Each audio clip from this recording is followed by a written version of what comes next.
Today's Dig Deeper focuses on the 1608 map of Jamestown drawn by Robert Tindall.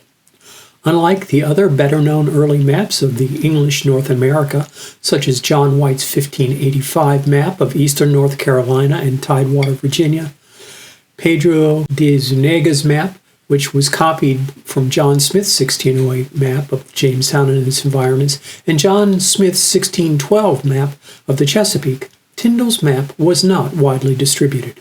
In fact, it was never reproduced or published until 1925.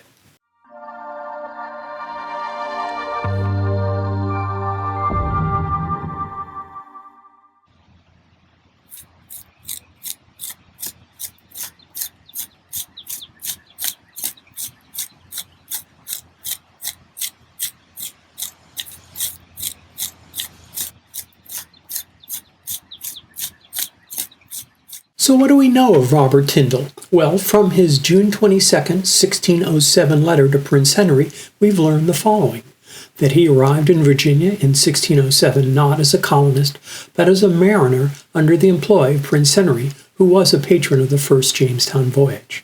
John Smith also identifies Tindall as a mariner during the first explorations of the James and York rivers. Tindall signs his letter to Prince Henry with, "By your grace, most humble, dutiful, and faithful servant and gunner." The title gunner suggests that Tindall commanded and directed the use and upkeep of one or more guns on the ship. Tindall's June 22, 1607 letter, which is dated on the day that Newport left Virginia for England, was also accompanied by a journal of the voyage and a draft of our river. Unfortunately, both this journal and map of the May 1607 voyage from Jamestown to the Falls of the James is lost to time. In Brown's First Republic in America, we also learn that in February 1608, Tindall accompanied Captain Newport and Captain Smith down the James River and up the York River for conference and trade with the great Powhatan. Brown also states Tindall now surveyed this route and river as he had done the James in 1607. The existence of 3 maps done by Tindall suggests that he had some experience as a draftsman or a surveyor.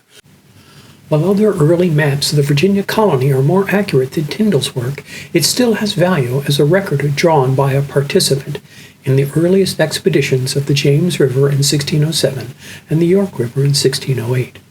It also identifies the presence of several Native American villages in a manner that is consistent with the writings of John Smith and Gabriel Archer. As you can see, the map contains geographical information about both the James and York rivers.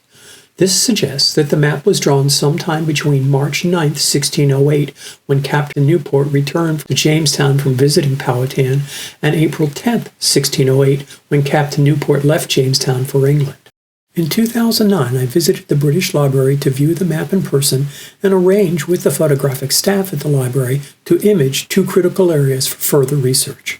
Before we look at these close-ups, please note that the British Library has only permitted their display in this video with the understanding that the images will not be downloaded or reproduced by others. Regarding Werowocomoco, on the Tindall map, it is represented by 4 Indian houses. Only 1 house is used on the map to indicate other Native American settlements. One other aspect of the map is the very fine penmanship. This stands in stark contrast to James Fort, which will be discussed later in the video. Regarding James Fort, the map offers information on the 17th century shoreline of Jamestown Island and suggests that the island was still connected to the mainland in 1607. The map also illustrates James Fort as 3 brown circles, which differ in color and penmanship from the other figures on the map.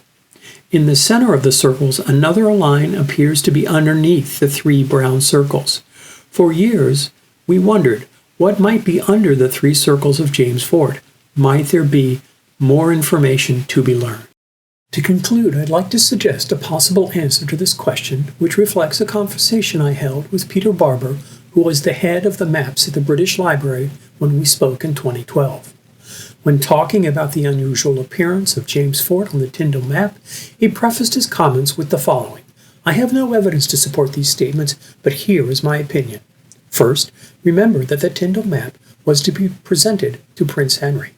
Thus, upon arrival of the Tindall's draft back in England, it may have been given to the royal cartographers who made the map into something far more pleasing to the eye.